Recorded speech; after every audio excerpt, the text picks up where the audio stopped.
Let's talk about the guy who thought he was making a power move, when in reality, he was making the biggest mistake of his life. He had your heart, your effort, your loyalty. But when the moment came to choose, he didn't choose love. He didn't choose honesty. He chose ego. And now, that choice is breaking him. Because karma doesn't always show up in obvious ways. Sometimes it shows up in the quiet moments, the nights he scrolls through old messages, the pictures he can't delete, the version of you he'll never get back. This is what happens when ego wins the battle, but costs him everything. He thought pride was power, that by holding back, staying distant, or refusing to be vulnerable, he was maintaining control. He believed that showing emotion would make him weak, that needing someone, truly needing someone, would give them too much leverage over him. So he armored up with ego. He made decisions not from a place of love or authenticity, but from a place of self-preservation. He wanted to be the one who was wanted, not the one doing the wanting. He thought that was strength. He thought that was how you win. But here's the thing, ego can feel like power in the moment. It's a quick hit. You keep your pride. You don't apologize first. You don't say, I miss you. You act unfazed. You pretend you're fine. And maybe for a while that works. Maybe you even believe your own performance. But eventually the silence gets louder. The pretending gets harder. And the person who used to be there, the one who saw past your walls, who gave you chance after chance, who loved you despite your armor, they stop waiting. They stop fighting for someone who won't meet them halfway. And that's when the illusion of control starts to crack, because pride might feel powerful, but it doesn't hold your hand when you're alone. It doesn't send that thinking of you message when you're drowning in regret. It doesn't fill the space where someone once loved you deeply. Pride can win an argument, but it can't keep you warm at night. Ego will help you look good in front of other people, but it doesn't help you sleep when all you're left with is the thought, I pushed away the one person who actually saw me. He's realizing that now, that he didn't push you away because you weren't enough. He pushed you away because he was terrified of being seen without the mask of pride. Because vulnerability felt like a threat, and he chose the comfort of control over the discomfort of connection. That's the tragedy of it. He didn't have to lose you. You weren't asking him to be perfect. You weren't asking him to abandon himself. You just wanted him to show up for you. To meet you in the middle, to choose something real, instead of always trying to protect an image of himself that he thought would make him more desirable, more powerful, more in charge. But real love doesn't need a performance. It needs truth. It needs presence. It needs two people willing to risk a little ego in exchange for something so much deeper. And now, he's left with all the things he thought mattered, his pride, his independence, his ability to say, I didn't chase anyone. But those things don't talk back when he's sitting in the dark, remembering the sound of your laugh. They don't offer comfort when he sees you out there, thriving without him, finally giving your love to someone who doesn't flinch when things get real. He might still look composed on the outside, but inside is where the regret lives. Inside is where the price of ego gets paid. And the cruelest part is, he'll never admit it out loud. Maybe to his friends he'll still play it cool. Maybe he'll say, it just didn't work out. But deep down he knows. He knows it wasn't bad timing, it wasn't miscommunication, it wasn't even you, it was him. His fear, his pride, his decision to protect his ego at the expense of everything that actually mattered. He chose to win the argument instead of choosing you. In the heat of the moment, he cared more about being right than being connected. You weren't trying to attack him. You weren't trying to dominate him. You were trying to explain how you felt, hoping he would meet you in that vulnerable space. But instead of listening, he got defensive. He twisted your words, minimized your emotions, and turned it into a competition, one he had to win. Every disagreement became a battlefield, and he made sure he walked away feeling like the victor. What he didn't realize was that every time he won, He chipped away at something far more valuable: your trust, your safety, your willingness to open up. He thought power was in proving a point, in maintaining control, in being the one who never backed down. But relationships aren't about power. They're about partnership. And in a partnership, it doesn't matter who's right if both people feel wrong. You didn't need him to agree with everything you said. You needed him to hear you, to understand where you were coming from, to say, "I see why you feel that way." But instead, he acted like acknowledging your emotions would mean admitting defeat, like compromise was weakness, like compassion was surrender. So he pushed back harder. He shut down or blew up. He walked away mid-conversation. He'd say, "You're too sensitive," or "You're overreacting," as if that somehow made the issue go away. But it didn't. It just taught you that your feelings weren't safe with him. That the more honest you were, the more likely he was to make you feel small for it. And over time, that's exactly what he did. He made you feel like your emotions were a burden, like your expectations were unreasonable, like your needs were too much. But here's the truth: you were never asking for too much.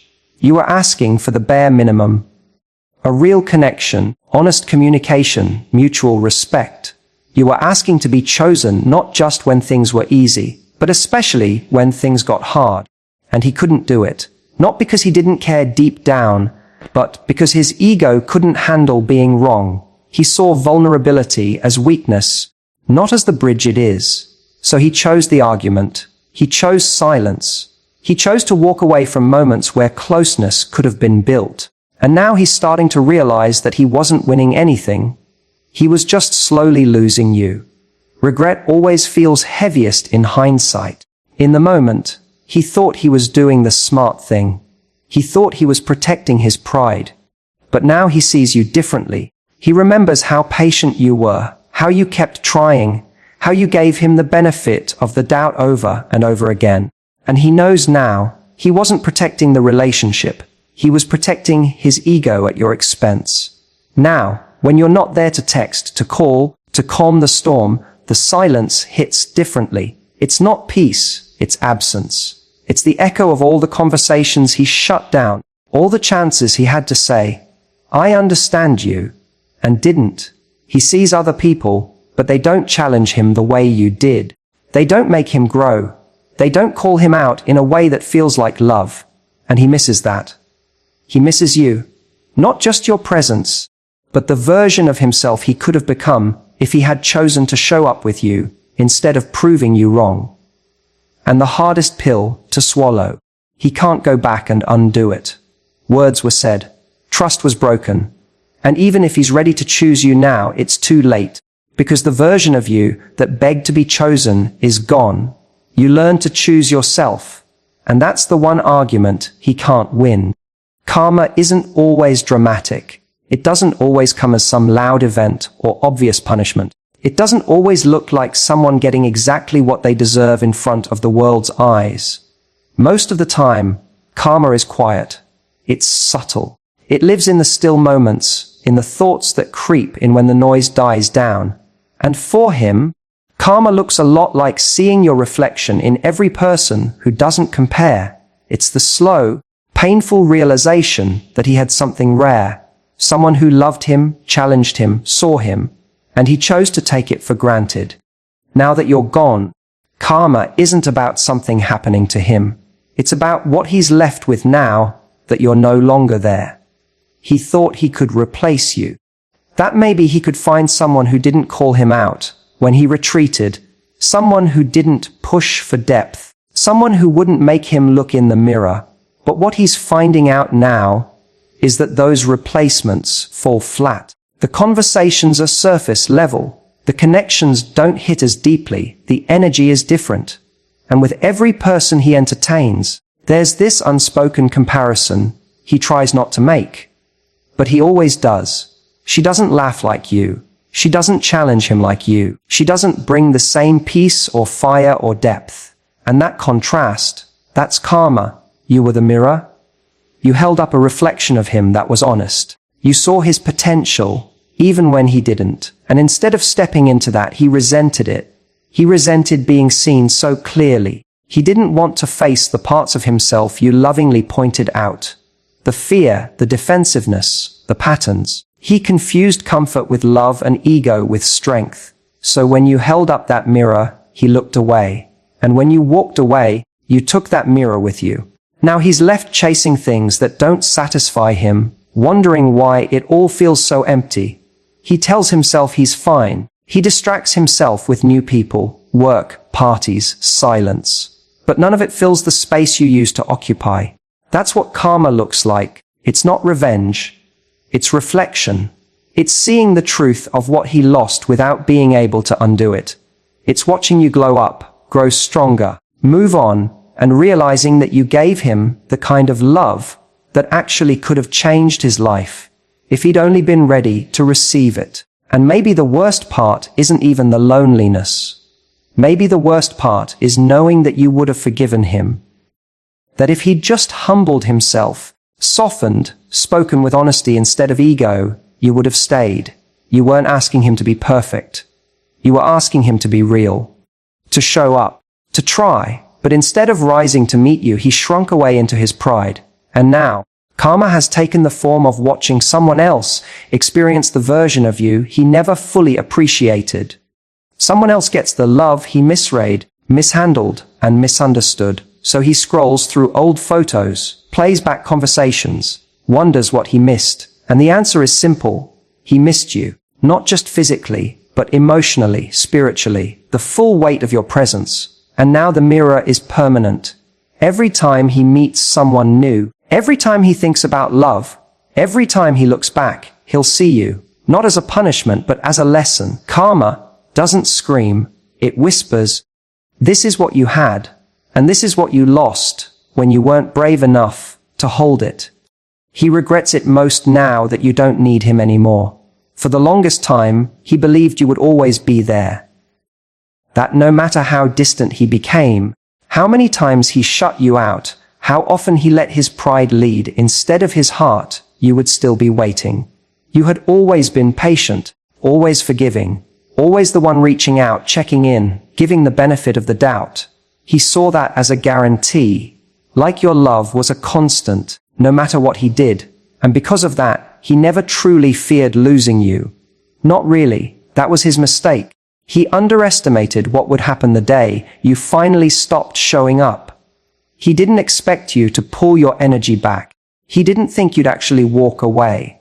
Because in his mind, you needed him. He convinced himself that you were the one who had more to lose, that your emotions made you the one more invested. And now, that belief has shattered. Because the moment you stopped calling, stopped explaining, stopped trying to fix what he kept breaking, he felt it. The shift, the space you used to fill with love, effort, and understanding went quiet. And that silence is louder than anything he's ever heard. He regrets it because it's hitting him now. You never needed him. You chose him. There's a big difference. Needing someone implies dependence. But choosing someone every day when you don't have to, that's real love. That's commitment. That's depth. And he took that for granted. He thought he had time. He thought you'd always come back, always care just enough to stay. He didn't see that you were slowly detaching, that every time he pushed you away, a part of you started to believe him, that maybe he didn't value you as much as he claimed, that maybe love shouldn't be so one-sided. Now that you've stopped needing him, he's feeling what you felt for so long, uncertainty, distance, fear. The tables have turned, and he's the one wondering what you're thinking, who you're with, whether you ever think of him the way he can't stop thinking about you. Regret creeps in not during the arguments, not during the chaos, but in the quiet moments. In the mornings, when he instinctively reaches for his phone, but there's no message from you. In the nights when he wants to talk but knows the door he used to walk through has been closed, gently, finally, for good. He starts to understand that what you gave wasn't desperate, it was rare. You gave your full self. You didn't hold back. You loved with openness, even when he didn't fully meet you there. And when you loved him, you made it easy for him to believe he was enough.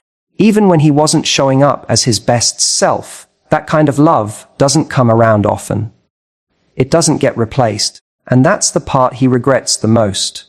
Not just that he lost you, but that he never really showed up for the person you were when you were giving him everything. And now that you don't need him, now that you've remembered your worth, now that you've stepped into a version of yourself that doesn't beg, doesn't wait, doesn't chase, he's realizing what he cost himself. Not just you, but the future you could have built together. Not just a relationship, but a once-in-a-lifetime connection that could have grown into something extraordinary. If only he'd been brave enough to choose it before it was too late. He thought you'd wait. That was the foundation of every careless word, every cold shoulder, every ignored message. Deep down, he believed that no matter how far he pushed you, no matter how long he took to come around, you'd still be there. He thought time was on his side, that he could take a break from being present, from showing effort, from making you feel chosen, because you'd wait. You always had. You'd stayed through the confusion, the mixed signals, the periods where you didn't even recognize the version of him you were holding on to. He thought your love was a guarantee, something solid and unshakable, something he could come back to whenever he felt ready. What he didn't understand is that time doesn't pause for ego.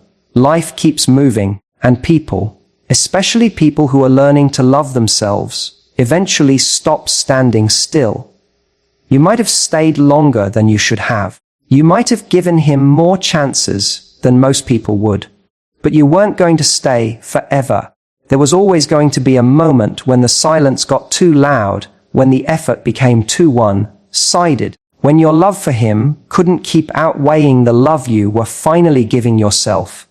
He thought love meant someone would endure him, no matter how unavailable or emotionally distant he became. He thought the strength of the connection meant he didn't have to nurture it. But love isn't sustained by memory. It's sustained by presence, by showing up, by choosing someone again and again, even when it's hard.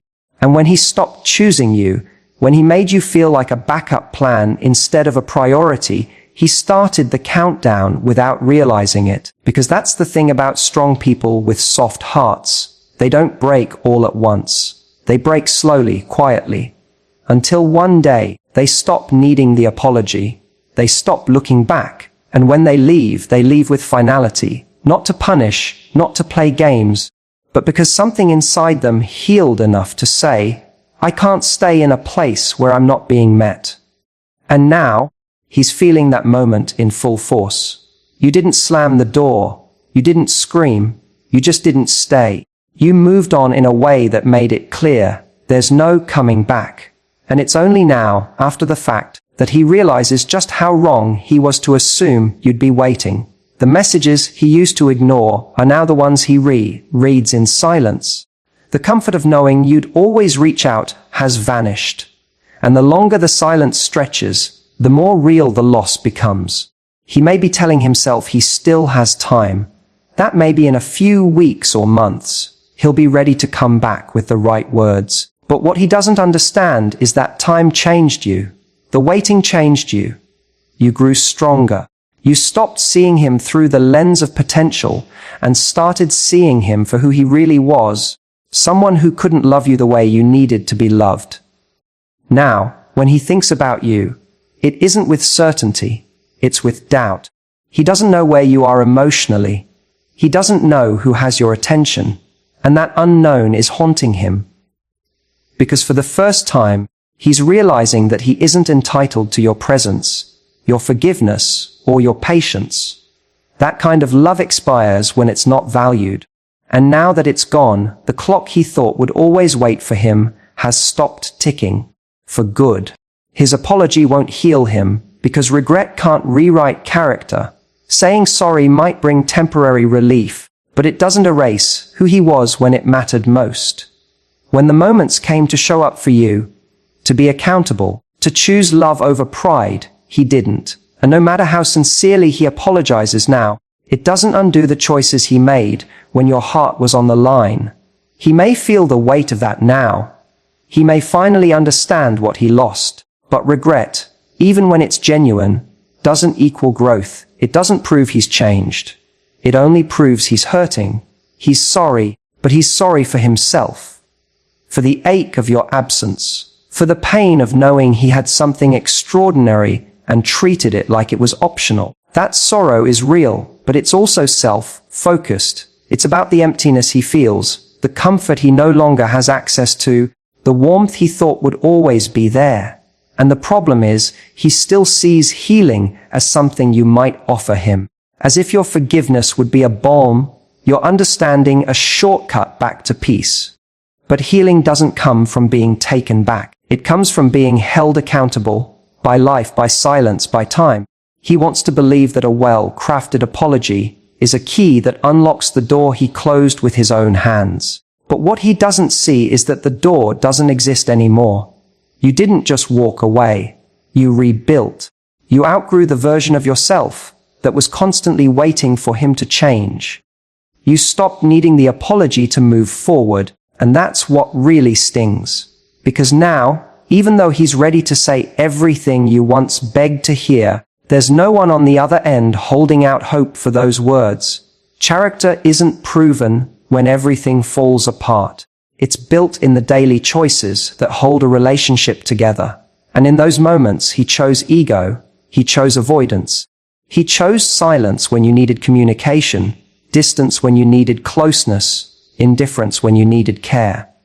Those weren't accidents. Those were patterns. And even if he's finally ready to break them, it doesn't erase the damage they caused while they were still his default. You lived through the consequences of those choices. You felt the confusion, the doubt, the slow erosion of your self-worth while loving someone who couldn't meet you emotionally. He might be doing the work now, reflecting, growing, even genuinely wishing he had been better. But healing for him can't involve you fixing what he broke. That's not your job. It never was. He has to sit with what he lost and understand that some lessons don't come with second chances. You were the wake-up call, not the reward for his eventual growth. And while he might go on to become a better man, more emotionally available, more self-aware, it will be someone else who sees that version of him. You weren't meant to suffer through his immaturity just so someone else could benefit from the final product. That's the real cost of choosing ego over love. You lose people who loved you before you learned how to love them back. He knows that now. And maybe that's why the apology feels so hollow. Because it's too late. Because even if you hear it, you've already found peace. And the version of you who once clung to the hope of those words no longer exists. You don't need closure. You became it. And that's a truth he'll have to carry long after the apology has left his lips. This isn't just about him choosing ego, it's about what that choice cost him. He thought he was protecting himself. He thought pride made him strong, but all it really did was push away the one person who saw him fully and still chose to love him. And now karma has arrived, not in the form of punishment, but through reflection, through regret, through the silence where your love used to live. Because love doesn't beg. It doesn't wait forever. It doesn't keep showing up for someone who won't meet it halfway. You gave him chances. You gave him time. And when he kept choosing distance, you finally chose yourself. That was the moment everything changed. Not for you, but for him. That was the moment he realized he wasn't the one in control anymore. And now he's left with the weight of everything he never said, everything he never did, everything he finally understands. Too late. So let that be your reminder. When someone can't choose you over their ego, walk away with your dignity intact. Not to hurt them, not to prove anything, but because your peace is too expensive to spend on someone still learning how to value it. Let them feel the loss. Let them grow without you. That's not cruelty. That's self-respect. That's your healing. And that's the kind of ending that doesn't need revenge because the lesson is already loud enough.